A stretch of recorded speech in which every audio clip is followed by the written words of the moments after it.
এই যে ডায়মন্ড হারবারে এত মানুষের ভিড়, আজ বিধায়ক নওশাদ সিদ্দিকী একেবারে অভিষেকের আতুর করে এলাকাতে ঢুকলো, এই এলাকাতে এত গুলিগুল্লা চলে, সেই এলাকাতে আজকে মানুষ তৃণমূলের কিছু নেতারাও দেখলাম যে বিধায়ক নওশাদ সিদ্দিকীর সঙ্গে হাত মেলাতে, কি বলবেন? অভিষেকের আঁতুরঘর ডায়মন্ড হারবার নয়, অভিষেকের আঁতুরঘর হচ্ছে উত্তরপ্রদেশের করৌজ।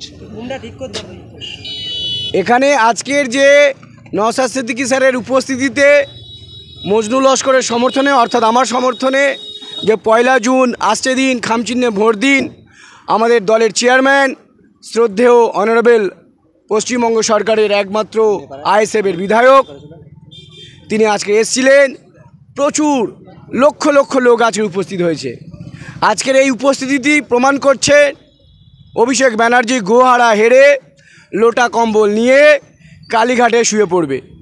আর এই ডায়মন্ড হারবার কেন্দ্র থেকে আইএসএফের মনোনীত প্রার্থী ভারতের স্বেচ্ছাসেবক এবং ভারত সরকারের পুরস্কারপ্রাপ্ত মজনু লস্কর জেতার সার্টিফিকেট নিয়ে পার্লামেন্টে ঢুকছে এবং দর্জি শিল্প মানুষদেরকে যে এক্সপ্লয়েট করছে, শোষণ করছে এই রাজ্য সরকার এবং কেন্দ্র সরকার, তার বিরুদ্ধে সোচ্চার হবে এবং দর্জি শিল্পীরা আগামী দিনে যাতে নির্ভয়ে তাদের ব্যবসা বাণিজ্য করতে পারে, যারা তার জন্য ইন্ডিয়ান সেকুলার ফ্রন্ট লড়ছে, পার্লামেন্টের ভিতরে লড়াই করবে এবং তাদের জন্য ভালো ভালো আইন পাশ করবে, যাতে চটা, মেটাপুরুষ এই সমস্ত অঞ্চলে যারা দর্জি শিল্পী আছে তাদের যাতে ইনকাম বাড়ে এবং বিশেষ করে যারা এই দর্জি শিল্পর যারা মালিক তাদের কিন্তু থ্রেট করছে এই তৃণমূলের দুর্নীতিগ্রস্ত গুন্ডাদেরকে দিয়ে, তারা তোলা তুলছে, ওস্তাগারদেরকে ভয়ভীতি দেখাচ্ছে।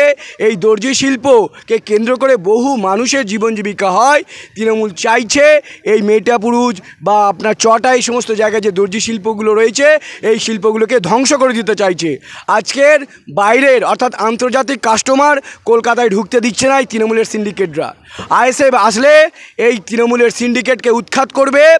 আজকের এই দর্জি শিল্প, এই দর্জি শিল্পকে কেন্দ্র করে প্রায় লক্ষ লক্ষ লোক এখানে কর্মসংস্থান হয়, সেই কর্মসংস্থান যাতে না ঠিকমতো করতে পারে তার বিরুদ্ধে তৃণমূলের যে দুষ্কৃতী বাহিনী লেলিয়ে দিয়েছে অভিষেক ব্যানার্জি, এর বিরুদ্ধে আমরা সংগ্রাম চালাচ্ছি এবং পার্লামেন্টে ঢুকে এই সমস্ত গুন্ডা মোস্তানদেরকে আমরা জেলে ভরে দিয়ে এবং তিহার জেলে পাঠিয়ে দেবো। এই অভিষেকের এলাকা বারবার অভিষেক বন্দ্যোপাধ্যায় বা তৃণমূলের নেতৃত্বরা বলে যে অভিষেক মডেল বা ডায়মন্ড হারবার মডেল, সেই ডায়মন্ড হারবার মডেলে অভিষেককে প্রচারে দেখা যাচ্ছে না, কিসের ভয় পাচ্ছে? ডায়মন্ড হারবারের মডেল বলতে বোঝায় এই যে ডায়মন্ড হারবারে যত শিল্প কলকারখানা ছিল ফলতাতে আপনারা জানেন সেই কলকারখানাগুলো বন্ধ করে দেওয়া হয়েছে।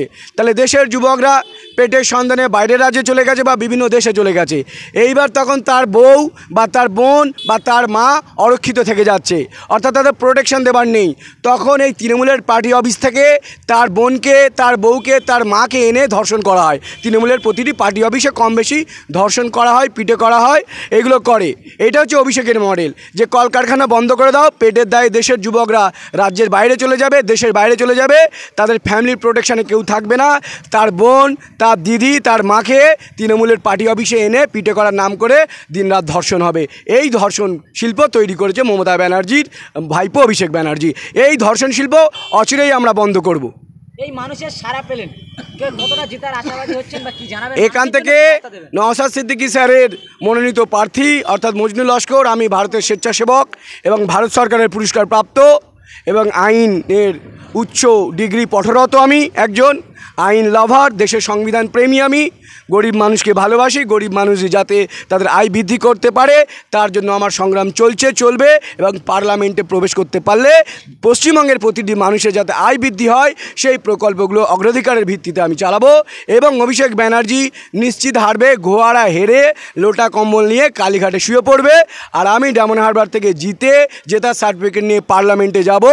আর এখানে যারা সংখ্যালঘু মুসলিম ভাই আছে যাদেরকে জীবন জীবিকা একেবারে শেষ করে দিয়েছে তাদের মাথা তুলে দাঁড়াবার জন্য লড়াই করব, আদিবাসীদের মাথা তুলে দাঁড়াবার জন্য লড়াই করব, ওবিসি ভাইদের মাথা তুলে দাঁড়াবার জন্য লড়াই করব, এসটি মানুষদের যে সম্মানের সাথে যারা বেঁচে থাকতে পারে তার জন্য লড়াই চালু রাখবো। এই যে আজকে বৃষ্টি থেকে, এই জল বৃষ্টির মধ্যে থেকেও যেই 25 থেকে 20 থেকে 25 কিলোমিটার মানুষের পায়ে হেঁটে আসতে দেখলাম, কি বলবেন এই মানুষের জন্য কি বার্তা দেবেন যে এত কষ্টের মধ্যে থেকে? কোনো বিরিয়ানির কি প্যাকেট দেওয়া হয়েছিল বা কোনো কি টাকা পয়সার লোভ দেখে আনা হয়েছিল এত মানুষকে? আজকের মিছিলে পরিষ্কার মেসেজ, অভিষেক ব্যানার্জির প্রতি ঘৃণা মমতা ব্যানার্জির প্রতি মানুষের একবার রাগ আক্রোশ সেটা ফেটে পড়েছে। কারণ এই মমতা ব্যানার্জি আর অভিষেক ব্যানার্জি এদের পূর্বপুরুষরা উত্তরপ্রদেশের কনুজ থেকে এসছে। এরা বাঙালি নয়, এরা মুসলিমদের উপর, আদিবাসীদের ওপর, শিডিউল কাস্টদের ওপর, শিডিউল ট্রাইবদের ওপর সামাজিক, অর্থনৈতিক এবং রাজনৈতিক সন্ত্রাস চালিয়েছে, যার ফলে আজকের বাংলায় কোনো শিল্প নেই। টাটাদের মতো শিল্প কলকারখানাকে তারা বন্ধ করে দিয়ে ক্ষমতায় এসছে। অর্থাৎ তৃণমূল সরকার জানে যে আমরা বাংলায় আসলে কলকারখানাগুলো বন্ধ করে দেবো, এখানকার যারা আদিবাসী, সংখ্যালঘু মুসলিম, শিডিউল কাস্ট যুবক তারা কর্মসংস্থান পাবে না, পেটি সন্ধানে রাজ্যের বাইরে চলে যাবে। তখন তাদের মা বোনেরা অরক্ষিত থাকবে, তাদের মা বোনেদেরকে নিয়ে তৃণমূলের পার্টি অফিসে পিঠে করাবো এবং প্রয়োজনে এই সংখ্যালঘু মুসলিমদের ছেলে, যারা ছোট ছোট ছেলে, তাদেরকে চুরি করাবো শাহজাহান শেখকে দিয়ে, উত্তম হাজরাকে দিয়ে, এদের মা বোনদেরকে চুরি করিয়ে উত্তরপ্রদেশে বেচবো। এইটাই হচ্ছে মমতা ব্যানার্জি অভিষেক।